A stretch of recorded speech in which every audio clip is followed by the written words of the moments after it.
Ganga versus मंगा। लालची बहू, मददगार भूत। एक दिन मंगा अपने खेत पर काम कर रही थी।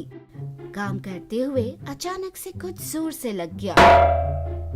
अरे ये क्या है? नरम मिट्टी में कुछ पत्थर जैसा लग रहा है, कहते हुए दोबारा खोदने लगी। दोबारा टंग सी आवाज सुनाई दी। अरे ये है क्या? कहीं तिजोरी तो हाथ नहीं लग गई? कहते हुए वो खोदने लगी। तब मंगा को एक पुराना दिया दिखाई दिया। ये क्या? मुझे तो लगा कि कोई सोने से भरी तिजोरी मिलेगी, पर यहाँ तो कोई पुरानी सी मिट्टी से लथपथ दिया मिल गया। इसका मैं क्या करूं? कहते हुए उस दिए को पीछे फेंक दिया और दोबारा अपने काम में लग गई। थोड़ी दूर जाते ही मंगा को एक छोटा सा सिक्का मिला। हाय रे दैया, सुबह सुबह उठकर मैंने अपना ही चेहरा देखा था क्या? खेत में मुझे सोने का सिक्का मिल गया। मन ही मन वो बहुत खुश होने लगी। कहीं ये मैजिक लैंप तो नहीं? इसे पीछे फेंकने के बाद ही मैं सामने गई और सोना मिल जाता तो कितना अच्छा होता, ऐसा मैंने मन ही मन में सोचा था। मैं इससे कुछ मांग कर देखती हूँ। मुझे अभी भूख लगी है, कुछ गर्मा गर्म खाना मिल जाए तो कितना अच्छा होता। और जैसे ही दिए ने सुना, फौरन ही मंगा के सामने गर्मा गर्म खाना आ जाता है। पूरा खाने के बाद मंगा उस लैंप की ओर देखती है। ये कोई मैजिक लैंप जैसा लग रहा है। अब तक मैं अपनी सास की मैजिक चीजों का इस्तेमाल करती थी, अब ये चिराग के साथ मैं भी बहुत मैजिक कर सकती हूँ।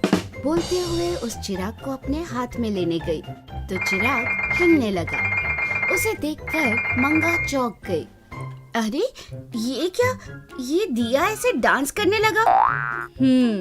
लगता है इसके अंदर कुछ है। कहते हुए उसने चिराग के अंदर देखा। उतने में उसे उसके अंदर से एक आवाज सुनाई दी। दीदी सुनो ना, मुझे इसमें से बाहर निकाल दो, तब मैं अब जो कहोगी वो सब करूँगा। लगता है ये कोई मैजिक जैसा ही है। इससे सोना मांगूंगी, खाना बनवाऊंगी। ये सब इतने दिनों तक मैजिक से मुझे परेशान करने वाली मेरी सास पर रिवेंज लेने जैसा होगा। सासू माँ, मैं आ रही हूँ। कहते हुए चिराग को घिसने लगी।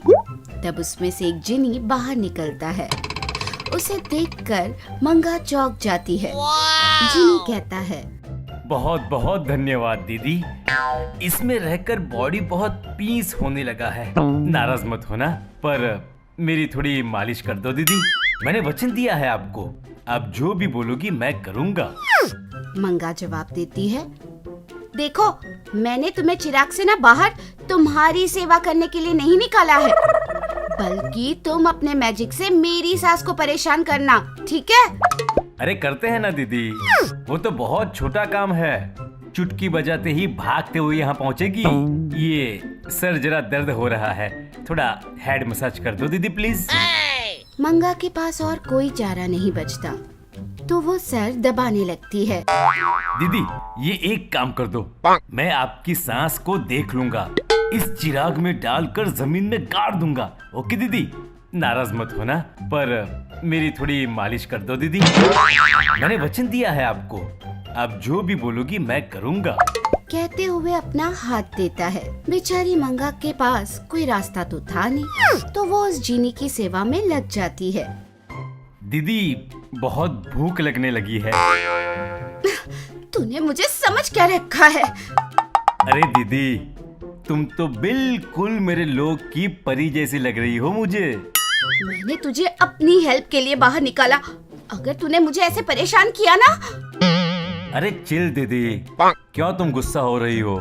अब तो लंच टाइम ही है ना, अब घर चलकर मस्त खाना खाते हैं और आराम से सो जाते हैं। उसके बाद आपकी सांस को अच्छे से मजा चखाएंगे। ठीक है। मंगा उस जीनी को अपने घर ले जाती है। घर में कोई नहीं है देखकर वो उसे उसकी पसंद का खाना बनाकर खिलाती है, जो वो जिन पूरे खाने को एक बार में चट कर देता है। ये कैसा भूत है? कितना खाता है? 1 किलो चावल चट कर गया। चिकन भी खत्म हो गया। अब अगर मेरी सास आ गई तो मैं क्या कहूँगी? सोचते हुए वो उस भूत के लिए और खाना बनाने लगती है। सुनो, अब ये लास्ट खाना है। हाँ, मेरे घर में सब कुछ खत्म हो गया है, अब मुझसे नहीं होगा। यह सुनकर भूत नाराज हो जाता है। देखो, तुम चाहे गुस्सा हो या नाराज, अब मुझसे और नहीं होगा। हम जो पूरे साल भर में खाते हैं वो मैंने तुम्हारे लिए तो वो एक निवाले जैसा है। तुम जिस काम के लिए आए हो वो करोगे तो ही आगे कुछ मिल सकता है, वरना तुम जा सकते हो। ठीक है दीदी, आप जो बोले वो। वैसे जिसका काम तमाम करना है, आपकी सांस है कहाँ? इतने में घर की बेल बजती है। यह सुनकर, देखो मेरी सास आ गई है, मैं जाकर दरवाजा खोलती हूँ। तुम ना चुपचाप उनके आते ही उन्हें डराकर चिराग में बंदी बना लेना, बाकी का मैं देख लूंगी। क्यों री बहू, दरवाजा खोलने में इतनी देर क्यों लगी? कोई नहीं, बहुत भूख लगी है, जल्दी से खाना परोस दे। अब वो क्या है ना सासू माँ, घर के सारे चावल तो खत्म हो गए। क्या चावल खत्म हो गए? कल ही तो 10 बोरी डलवाए थे। तुझ पर कोई भूत सवार हो गया है क्या, जो इतना सब कुछ खा गई, या घर में कोई भूत आ गया है? ऐसा कहकर वह अंदर चली जाती है। सास को ऐसे अंदर जाता हुआ देखकर मंगा बहुत खुश हो जाती है।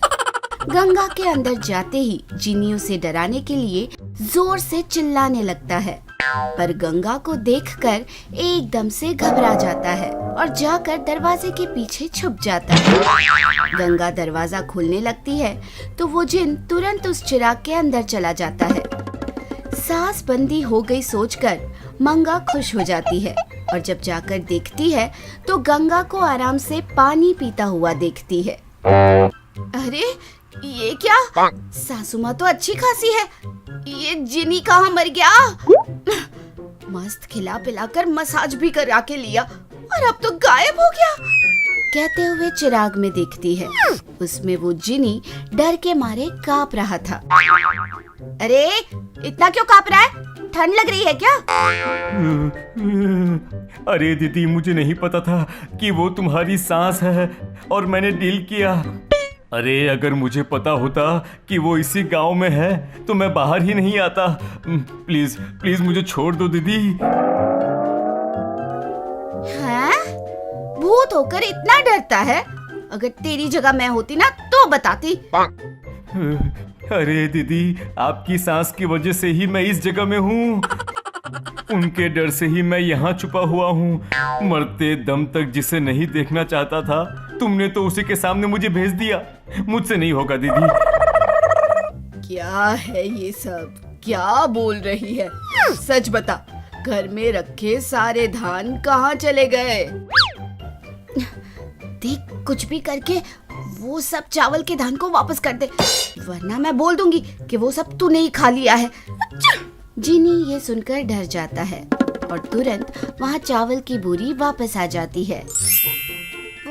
वो क्या है ना सासू माँ, वहाँ एक चूहा घूम रहा था तो मैंने ये सब यहाँ रख दिया, कहकर जिनी की ओर देखकर आंख मारती है। अरे दीदी, तो अब आप मुझे ऐसे इस्तेमाल करोगी? दीदी ऐसे इस्तेमाल करोगी? ऐसा कहकर जिनी रोने लगता है। IPL versus big boss. एक दिन मंगा अपना घर साफ कर रही थी तो टीवी में न्यूज रिपोर्टर कुछ कह रही थी। क्रिकेट के फैंस जिस आईपीएल मैच के इंतजार में आंखें टिकाए बैठे थे, इस सीजन का पहला मैच थोड़ी ही देर में शुरू होने वाला है। ये बात सुनकर मंगा मन में सोचती है, अरे वाह, आज से आईपीएल क्रिकेट मैच शुरू होने वाला है तो फिर खूब बैटिंग करके बहुत पैसा कमाया जा सकता है। इस बार मैं धोनी पे बेट लगाऊंगी। इस तरह वो मन में सोचती है। मन ही मन खुश हो रही थी। आईपीएल के लिए मंगा बड़ी आशा लेकर इंतजार कर रही थी। जब तक वो अपने कमरे से बाहर निकलकर देखती है, गंगा टीवी में बिग बॉस देख रही होती है। ये देखकर मंगा मन में सोचती है, हाय राम, लगता है मेरी किस्मत ही ऐसी है। ये बुढ़िया आईपीएल मैच के टाइम पर ही बिग बॉस लगाकर बैठ गई। वो सर पकड़कर बैठ जाती है। जो भी हो, आज मैं किसी भी तरह आईपीएल मैच देख कर रहूंगी, बेट लगाऊंगी और खूब पैसे कमाऊंगी। हाँ, ऐसा मन में ठानकर वहीं रखी टीवी रिमोट को लेकर बिग बॉस चैनल के बदले क्रिकेट वाला चैनल लगा देती है। इधर गंगा बड़े ध्यान से बिग बॉस देख रही थी, लेकिन जब मंगा चैनल बदल देती है तो गंगा को बहुत गुस्सा आता है। तब वो बोलती है, ये क्या, ज्यादा अकड़ आ गई है क्या तुझमें? मैं यहाँ बिग बॉस देख रही हूँ ना, तुझे दिखाई नहीं दे रहा क्या? चैनल क्यों बदल डाला? इस तरह से जोर से डांटकर गंगा मंगा के हाथों से रिमोट छीन लेती है।